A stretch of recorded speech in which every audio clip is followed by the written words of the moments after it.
to Bulgarian Split Squat or rear foot elevated split squatting.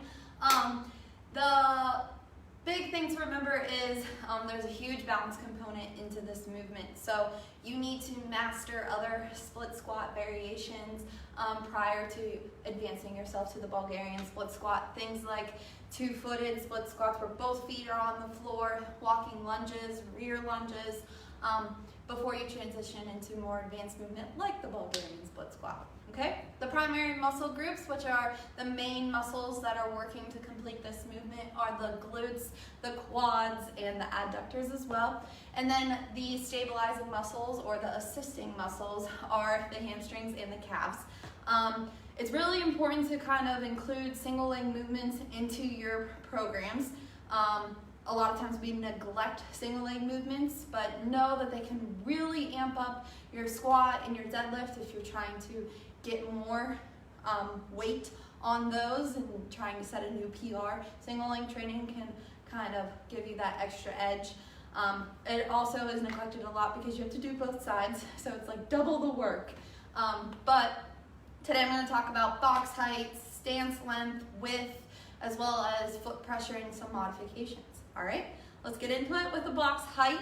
You want to stay between 8 to 18 inches. Start at the low end, so at that 8-inch mark. And then as you get more advanced and you can feel where your range of motion is, then we can advance into that 12, maybe 18. The higher the box, not necessarily the better the movement. Everybody's different based on limb length and their range of motion in their hip as well. So keep that in mind, start low. When you do start, your back foot, everyone knows when they do these, they are like, oh, my hip is really tight. You should feel a stretch. You should feel a stretch in this hip, but nothing that's uncomfortable. If it is really uncomfortable, then we need to lower the box even more. You should be able to wiggle the foot at the bottom of the movement. So if it's so high and you have shorter legs and that tibia is nice and short, you won't be able to wiggle that foot at the bottom of the movement like someone who is 6'5". Another thing is the stance length, so how far away this front foot should be from the box, okay? You want the shin, the front foot, to mimic the torso, okay? So if I'm at the bottom of this movement, if I stand out too far, my shin is very vertical and it does not mimic my torso. If I were to step it in closer or too close, it's too much at an angle. So you want that happy medium where that torso here to here mimics this shin, okay? As far as a knee injury in this movement, you want to kind of reduce the shear force that that front leg kind of feels by stepping that foot out a little further and having a more vertical shin. That allows you to drive through that heel a little bit more than an angled shin, okay?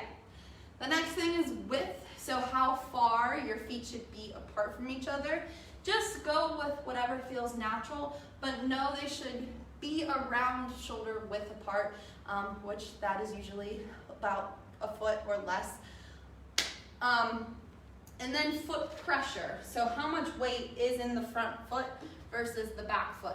Know that this foot, the front foot is the working leg. 90% of your weight should be in that foot throughout the whole movement. The back foot has a little bit of help. It's like a kickstand. It assists you with balancing, but as far as weight, there should only be like 10% in there, all right? And another question is how the back foot looks. Okay, when you see people perform this, sometimes their foot is nice and tucked underneath them, and sometimes it's hiked up. It does not matter because there are different ways, different ranges of motion in that ankle from person to person. So you just have to do whatever you feel comfortable in, and that might transition depending on that box height too. If it's nice and low, you might be able to keep that back foot up and flexed. If it's a higher box, you might have to tuck it underneath you. Another little trick and tip that you can do is to actually add a bar pad that you would squat with on the barbell. If you set the barbell up really low and add that pad, you can have a rotation movement to that too, where that foot actually rotates around the barbell and you drive into it, okay?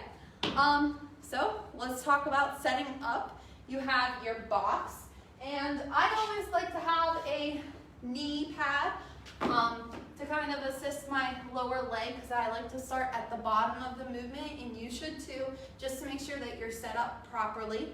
Okay, so my bottom leg comes on this knee pad. My foot is tucked.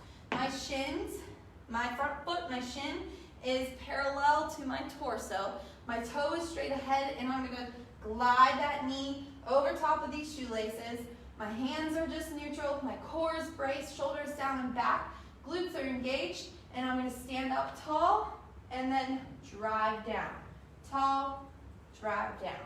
Tall, drive down. Okay? Different things you can do as far as weight. You can do an outside load, which is just one arm in front of that front leg, or an inside as well, or you can double up here. If you are at the facility, you can use our deadlift machine that has a really good variation to setting up Bulgarian split squats, where that foot rotates on that back bar. It's the hammer machine, if you're not aware. So we're here. Again, I'm sitting up nice and tall. My shin is parallel with my torso, and my 90% of the weight, I'm going to transition into the front foot and stand tall. All right. Hope you guys learned something new. Give it a try.